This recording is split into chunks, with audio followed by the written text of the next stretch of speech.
ಈಗ ಸಮಯ ಬಂದಿದೆ, ಶೀಘ್ರವಾಗಿ ಕೊಡುವಿರಾ? ಇಂದು ನಾನು ಅತ್ಯಂತ ಪ್ರಸನ್ನನಾಗಿದ್ದೇನೆ. ನಿಮಗೇನು ಬೇಕಾದರೂ ಕೇಳಿ. ಇಂದು ರಾಜ ದಶರಥ ಹಿಂದೆ ಸರಿಯುವುದೇ ಇಲ್ಲ. ಮಹಾರಾಜ, ನೀವು ನಿಮ್ಮ ಪುತ್ರ ರಾಮನ ಮೇಲೆ ಆಣೆ ಮಾಡುವವರೆಗೂ ನಾನು ನಿಮ್ಮ ಬಳಿ ವರ ಕೇಳುವುದಿಲ್ಲ. ನನ್ನ ಪ್ರಾಣಕ್ಕಿಂತ ಹೆಚ್ಚಾದ ನನ್ನ ಪುತ್ರ ರಾಮನ ಮೇಲೆ ಆಣೆ ಮಾಡಿ ಹೇಳುತ್ತಿದ್ದೇನೆ. ನೀವು ಏನು ಕೇಳಿದರೂ ಅದನ್ನು ನೀಡಲು ನಾನು ಸಿದ್ಧವಾಗಿದ್ದೇನೆ. ಸ್ಮರಣೆಯಲ್ಲಿರಲಿ ಮಹಾರಾಜ, ನೀವು ನಿಮ್ಮ ಪುತ್ರ ರಾಮನ ಮೇಲೆ ಆಣೆ ಮಾಡಿದ್ದೀರಿ. ಆದ್ದರಿಂದ ನೀವು ನನ್ನ ವರಗಳನ್ನು ಈಡೇರಿಸಲೇಬೇಕು.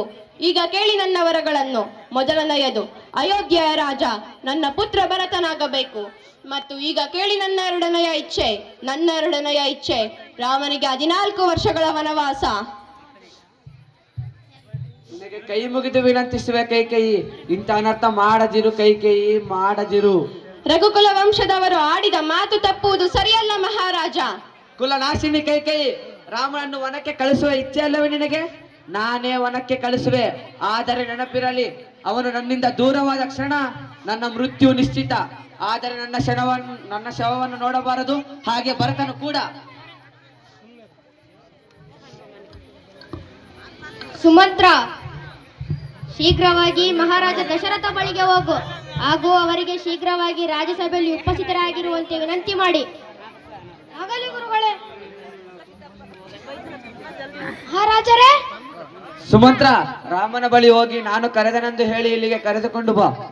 ಆದರೆ ಮಹಾರಾಜರೇ. ಇದು ನನ್ನ ಆದೇಶ, ನನ್ನ ಆದೇಶವನ್ನು ಪಾಲಿಸು. ಆಗಲಿ ಮಹಾರಾಜ. ಗುರುಗಳೇ, ಮಹಾರಾಜರು ರಾಮನ ಜೊತೆ ತುರ್ತಾಗಿ ಮಾತನಾಡಲು ಬಯಸಿದ್ದಾರೆ. ರಾಮನನ್ನು ಶೀಘ್ರವಾಗಿ ಬರುವಂತೆ ತಿಳಿಸಿದ್ದಾರೆ. ಆದರೆ ಪಿತನ ಆಜ್ಞೆ ಪಾಲನೆ ಪುತ್ರನ ಕರ್ತವ್ಯ. ಗುರುದೇವ, ಎದ್ದೇಳಲು ಅನುಮತಿ ನೀಡಿ.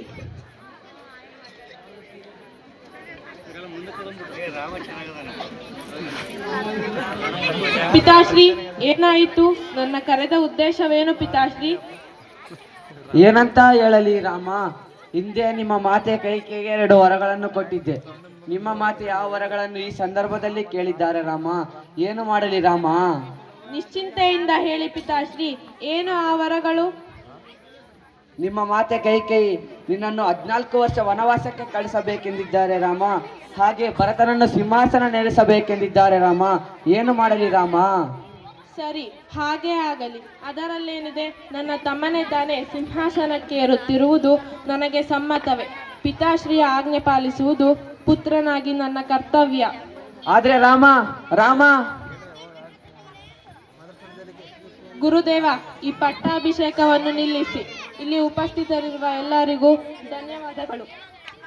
ರಾಮ, ಏನಾಯಿತು? ರಾಮ, ನೀನು ಜ್ಯೇಷ್ಠ ಪುತ್ರ ಹಾಗೂ ಸಿಂಹಾಸನವೇರುವ ಎಲ್ಲ ಅರ್ಹತೆಗಳು ನಿನಗಿವೆ. ಆದರೆ ಮಹಾರಾಜರು ಹೇಗೆ ಪಟ್ಟಾಭಿಷೇಕ ನಿಲ್ಲಿಸಲು ಹೇಳಿದರು? ಹೇಳು ರಾಮ, ಹೇಳು. ಮಾತೆ, ಕಾರಣ ಕೇವಲ ಇಷ್ಟೇ. ಈ ಅದೃಷ್ಟ ನನಗಿಲ್ಲ. ನನ್ನ ಅದೃಷ್ಟ 14 ವರ್ಷ ವನವಾಸ. 14 ವರ್ಷ ವನವಾಸವೇ? ಈಗ ತಾವೇ ಎಲ್ಲವೂ ಚೆನ್ನಾಗಿತ್ತಲ್ಲ, ಇದ್ದಕ್ಕಿದ್ದಂತೆ ಏನಾಯಿತು ಪುತ್ರ? ಹಾಗಾದರೆ ಅಯೋಧ್ಯದ ಆಡಳಿತ ಯಾರು ನಿಭಾಯಿಸುತ್ತಾರೆ? ಹೇಳು ರಾಮ, ಹೇಳು. ನನ್ನ ಪ್ರಿಯ ಸಹೋದರ ಭರತನಾಳುತ್ತಾನೆ ರಾಜ್ಯ. ಅಸಂಭವಾಗ್ರಜ. ಪಿತಾಶಯ ನಂತರ ರಾಜನಾಗುವ ಅಧಿಕಾರ ಕೇವಲ ನಿಮಗೆ ಮಾತ್ರ. ಯಾರು ನಿಮ್ಮ ಸ್ಥಾನವನ್ನು ಕದಿಯಲು ಬಿಡುವುದಿಲ್ಲ. ಯಾರು ನಿಮ್ಮ ಸ್ಥಾನವನ್ನು ಪಡೆಯುವುದು ಸಾಧ್ಯವಿಲ್ಲ. ಇಲ್ಲ ಲಕ್ಷ್ಮಣ, ಅದಕ್ಕೆ ನನ್ನ ಸಮ್ಮತವಿದೆ. ಹಾಗಾದರೆ ಅಣ್ಣ, ನನ್ನದೂ ಒಂದು ವಿನಂತಿ ಇದೆ. ನಾನು ನಿಮ್ಮ ಜೊತೆ ವನವಾಸಕ್ಕೆ ಬರುತ್ತೇನೆ. ದಯವಿಟ್ಟು ಬೇಡ ಎನ್ನದಿರಿ ಅಣ್ಣ. ಎಲ್ಲಿ ಪತಿಯ ನಿವಾಸವೋ ಅದೇ ಪತ್ನಿಯ ಸ್ವರ್ಗ. ಅದೇ ನಿಜವಾದ ಸುಖ ರಾಮ. ದಯವಿಟ್ಟು ಬೇಡ ಎನ್ನದಿರಿ. ನನಗೂ ನಿಮ್ಮ ಜೊತೆ ವನವಾಸಕ್ಕೆ ಬರಲು ಅನುಮತಿ ನೀಡಿ ರಾಮ. ಸರಿ, ವನಕ್ಕೆ ಬರಲು ಅನುಮತಿ ನೀಡುತ್ತೇನೆ.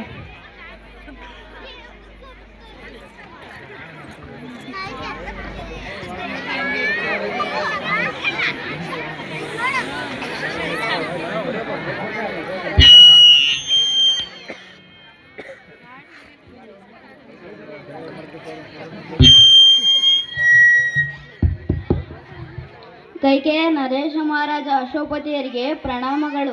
ಭರತ ಶತ್ರುಘ್ನರು ಅತಿ ಶೀಘ್ರವಾಗಿ ಅಯೋಧ್ಯೆಗೆ ಮರಳಬೇಕಿದೆ.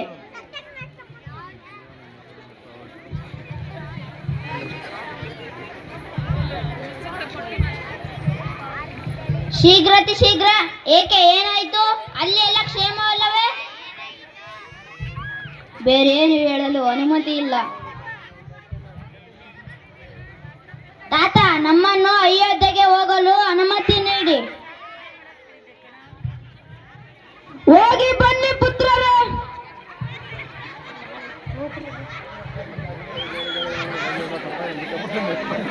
ಕೌಸಲ್ಯ, ನನ್ನನ್ನು ಕ್ಷಮಿಸಿಡು ಕೌಸಲ್ಯ. ಕೈಕೇಯಿ ಮಾತಿಗೆ ನಿರಾಕರಿಸಲಾಗದೆ ನಿನ್ನ ಪುತ್ರ ರಾಮನನ್ನು ವನವಾಸಕ್ಕೆ ಕಳಿಸಿಬಿಟ್ಟೆ. ನನ್ನನ್ನು ಕ್ಷಮಿಸಿಬಿಡು ಕೌಸಲ್ಯ, ಕ್ಷಮಿಸಿಬಿಡು. ರಾಮ ರಾಮ ರಾಮ. ಮಹಾರಾಜರೇ, ಏನಾಯಿತು ಹೇಳಿ ಹೇಳಿ. ಕಣ್ಣು ಬಿಡಿ ಮಹಾರಾಜರೇ. ಮಹಾರಾಜರೇ, ಏನಾಯಿತು? ಎದ್ದೇಳಿ ಮಹಾರಾಜರೇ. ಆ ಮಂತರ ಮಾತು ಕೇಳಿ ನಾನು ಮಾಡಬಾರ್ದ ತಪ್ಪು ಮಾಡಿದೆ ಮಹಾರಾಜರೇ. ನನ್ನನ್ನು ಕ್ಷಮಿಸಿ ಮಹಾರಾಜರೇ, ನನ್ನನ್ನು ಕ್ಷಮಿಸಿ.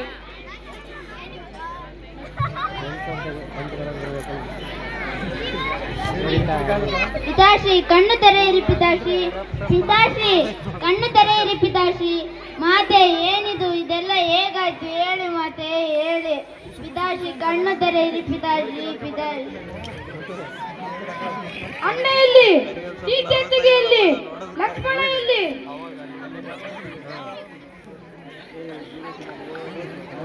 ಗುರುದೇವ, ದಯವಿಟ್ಟು ತಿಳಿಸಿ. ಗುರುದೇವ, ದಯವಿಟ್ಟು ತಿಳಿಸಿ. ಗುರುಗಳಿಂದ ನಡೆದ ವಿಷಯ ಭರತ ಶತ್ರುಘ್ನರು ಮಂಥರೆಯ ಬಳಿಗೆ ಹೋಗುವರು.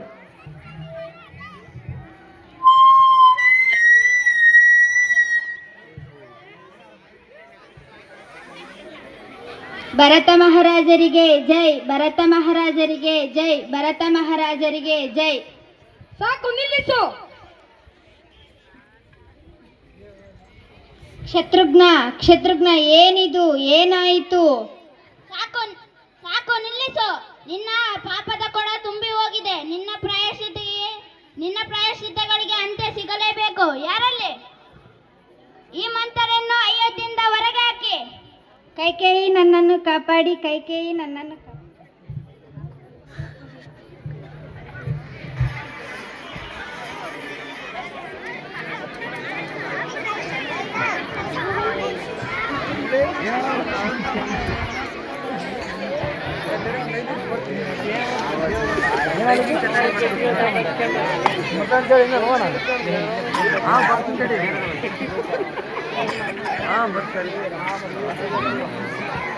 ಪ್ರಣಾಮಗಳು ಮಹಾರಾಜ.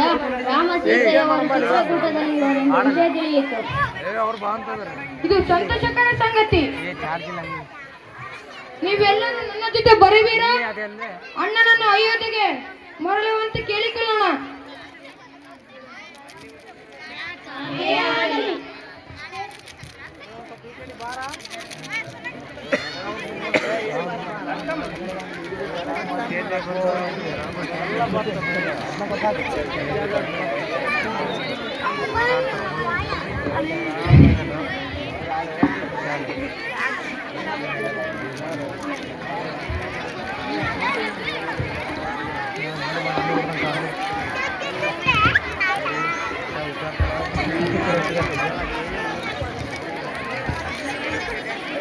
ಅಲ್ಲೇ ನಿಲ್ಲಿ, ಮುಂದೆ ಬರದಿರಿ.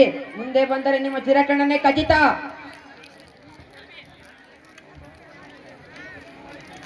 ನನಗೆ ಶಿಕ್ಷೆ ಬೇಕಾಗಿದ್ದು ಲಕ್ಷ್ಮಣ. ಆದರೆ ಅಂತಿಮ ಬಾರಿ ಅಣ್ಣನನ್ನು ನೋಡಿ ಕ್ಷಮೆ ಯಾಚಿಸಲು ಅವಕಾಶ ಕೊಡು ಲಕ್ಷ್ಮಣ, ಅವಕಾಶ ಕೊಡು. ಅಣ್ಣ, ನನ್ನನ್ನು ಕ್ಷಮಿಸಿ. ನಾನು ನಿಮ್ಮ ಮೇಲೆ ಅನುಮಾನ ಪಟ್ಟೆ. ದಯವಿಟ್ಟು ಕ್ಷಮಿಸಿ ಅಣ್ಣ.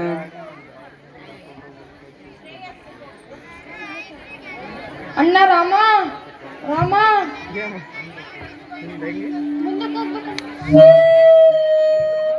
ಏನಾಯಿತು ಭರತ ಶತ್ರುಘ್ನ? ಏನಾಯಿತು ಹೇಳಿ. ದಶರಥನ ವಿಷಯ ತಿಳಿದ ರಾಮ ಮಾತೆಯರ ಹತ್ತಿರ ಹೋಗಿ ದುಃಖಿಸುವನು. ರಾಮ, ನನ್ನನ್ನು ಕ್ಷಮಿಸು. ರಾಮ, ನನ್ನನ್ನು ಕ್ಷಮಿಸು. ಕ್ಷಮೆ ಕೇಳದಿರಿ ಮಾತೆ.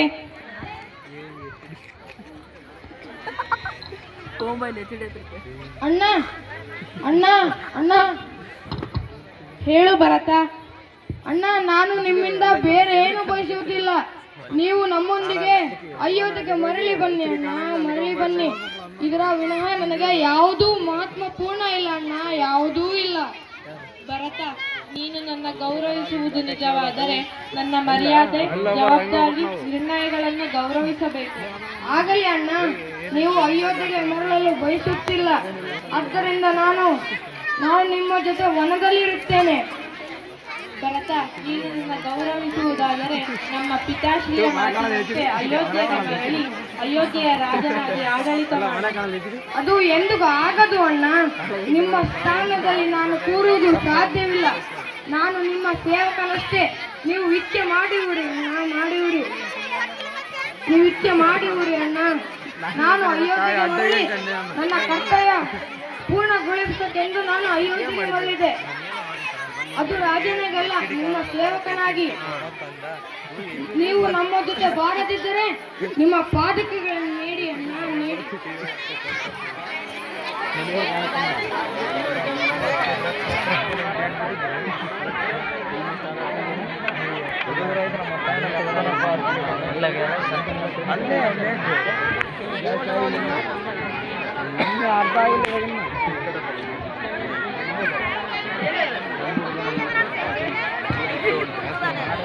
ಧನ್ಯವಾದಗಳು.